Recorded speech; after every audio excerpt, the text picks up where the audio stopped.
Bom dia, pessoal. Eu me chamo Débora, juntamente com minha colega Ana Beatriz.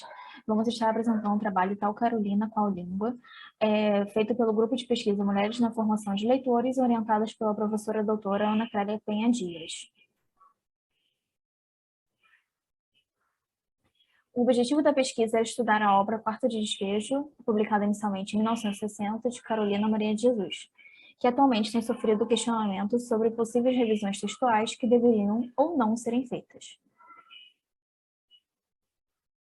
Na parte de teorias e metodologias utilizadas, fizemos uma pesquisa a partir de uma pesquisa bibliográfica, considerando visões sobre a identidade linguística levantadas por comunidades marginalizadas para a referida pesquisa, baseando-nos na ideia de liberdade de uso da língua na criação literária, na sociolinguística sobre o preconceito linguístico, no conceito português e na teoria crítica literária. Os nossos pressupostos teóricos são embasados em Dal Castanheira, 2014, sobre ideias de língua como identidade, representatividade e ficcionalização de si mesmo, ou seja, o autor se ficcionalizar. Além de trazer contribuições de Gonzalez, 1988, Wagner, 2003, Souza, 2012 e Nogueira, 2016.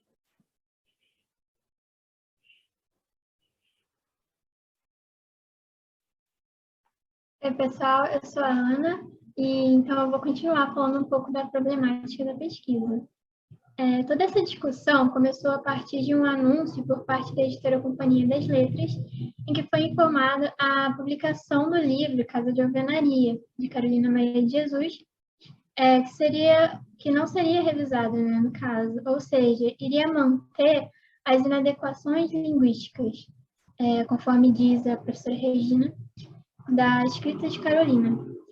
E esse anúncio indignou a professora Regina, da Universidade de Brasília, que é autora de diversos estudos sobre a obra de Carolina, e a levou a compartilhar uma postagem no Facebook que teve um alto alcance. E a postagem vocês podem conferir aqui nesse print. Segundo a professora, essa atitude da editora seria injusta, visto que, nas suas palavras, quando se trata de um escritor de elite, o texto passa por uma cuidadosa revisão. Ainda segundo a professora, a manutenção desses desvios gramaticais só serviria para exotizar a escrita da autora, como se sua obra só pudesse ter valor quando a autora é vestida com o título de escritora favelada. Ela ainda comenta, no final, que continuará a revisar os trechos da obra de Carolina sempre que for citá-los. Essa postagem iniciou um debate dentro do campo da literatura e, consequentemente, dentro do nosso grupo de pesquisa, que se chama Mulheres na Formação de Leitores, e é orientado pela professora Ana Clélia Dias. Aqui temos um exemplo de revisão realizada pela professora.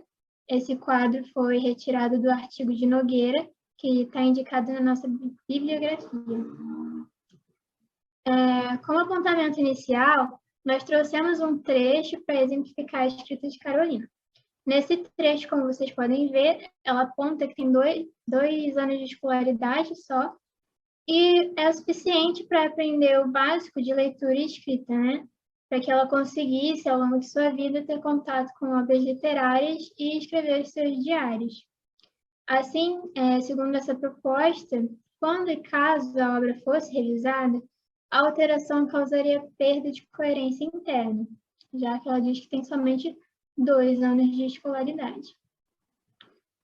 É importante pontuar também que a língua portuguesa é rica e possui muitas variações. Aqui a gente fará uma diferenciação entre o que seria a língua do povo e a língua editorial. No nosso dia a dia, a nossa fala é permeada pelo português, e assim também são os escritos de Carolina. Segundo Lélia Gonzalez, o português nada mais é do que a marca da africanização no português falado no Brasil. Ou seja, esse termo abarca tudo que se fala no Brasil por conta da influência das línguas africanas. Por causa do tempo curto, aqui nós não vamos nos aprofundar, mas temos alguns exemplos do que seria o português nesse quadro. Já a língua editorial é a assimilação dos valores linguísticos brancos ocidentais que são usados como justificativa para excluir os autores negros dos processos editoriais. Por isso, não podemos falar de língua sem falar de identidade. E para Carolina, a questão vai muito além dessa inadequação linguística. tem a ver principalmente com ser uma mulher negra, como afirma o jornalista Gabriel Nascimento da revista Bíblia. Ele diz que o fato de pessoas negras não serem lidas não é por causa de seu português não editorial, é porque são negras e pertencem como referente no mundo a uma ideia de passado a serem superadas na história. Além disso, a obra de Carolina já teve certa revisão já na sua primeira edição.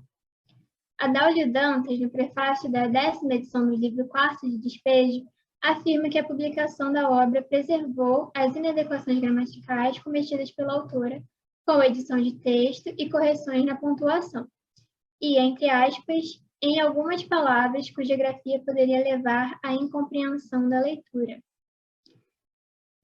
Os editores incluíram na versão impressa uma nota com os dizeres de que a edição respeita fielmente a linguagem da autora, que muitas vezes contraria a gramática, incluindo grafia e acentuação de palavras, mas que por isso mesmo traduz com realismo a forma de o povo enxergar e expressar seu mundo. Ainda como bem aponta Souza, a linguagem de Carolina é elemento constitutivo da obra, o que lhe confere força e definição formal. Corrigir, pois, os famosos erros de Carolina seria retirar da obra um de seus elementos constitutivos e dissolver a tensão entre leitor e texto. E agora, após vermos algumas questões linguísticas, vamos partir para as literárias. A primeira é a ficcionalização, ou seja, a autora Carolina se ficcionaliza, se faz personagem e protagonista da própria história narrada em seu diário. Isso ocorre também em outros livros da escritora, como o Diário de Bitita, que é uma publicação póstuma. Em segundo lugar, temos também a representatividade que a escritora Carolina simboliza. Ao escrever com sua língua, sendo protagonista da sua narrativa, a autora ocupa um espaço que, infelizmente, até hoje é negado às camadas periféricas e principalmente negras. É o que aponta da Castanheira, 2014, reforçando argumentos de que nunca coube aos negros o papel de protagonistas dessa história. E seguindo nessa linha, temos como exemplo a mãe da escritora Conceição Evaristo, que ao ler o Diário de Carolina, se viu representada naquelas páginas e motivada a começar a escrever. Portanto, aqui temos o ponto de vista da leitora, da identidade da leitora, né?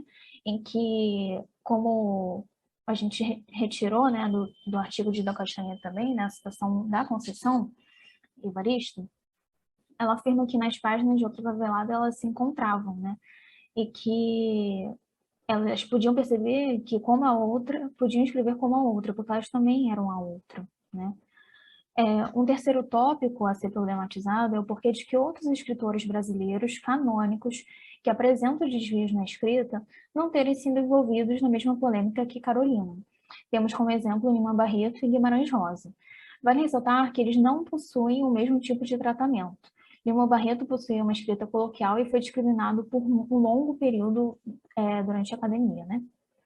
Dentro da academia. Já Guimarães Rosa simula os desvios e é autorizado pela crítica por ter repertório erudito, tendo assim liberdade para a criatividade literária. Carolina, portanto, se aproxima mais de Lima Barreto, mas está em desvantagem por ser mulher. Por fim, mas não menos importante, temos também a legitimação da escritora Clarice Lispector, que ao se encontrar com Carolina e ter esse momento eternizado pela caneta do jornalista Paulo Mendes de Campos, da revista Manchete, a elogiou dizendo como era verdadeira a sua escrita.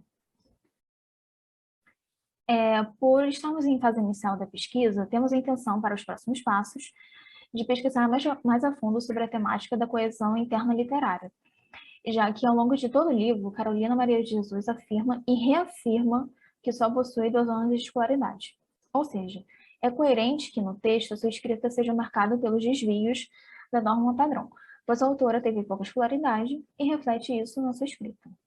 Outro fator que corrobora é a questão do gênero textual, que no caso é o diário, sendo algo pessoal e intransferível, como os próprios editores afirmam no livro.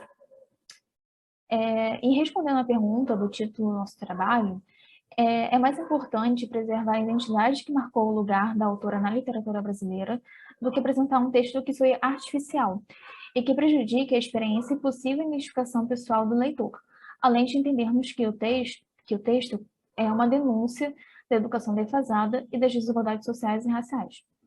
E reforçando o nosso posicionamento, citamos Ítalo Calvino presente essa citação nesse artigo assinalado. É nos limites do ato da escrita que a imensidade do não escrito torna-se legível.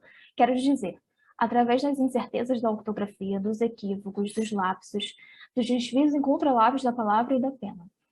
E assim a gente finaliza a nossa apresentação. Esperamos que vocês tenham gostado. Essas são as nossas referências bibliográficas. E muito obrigada.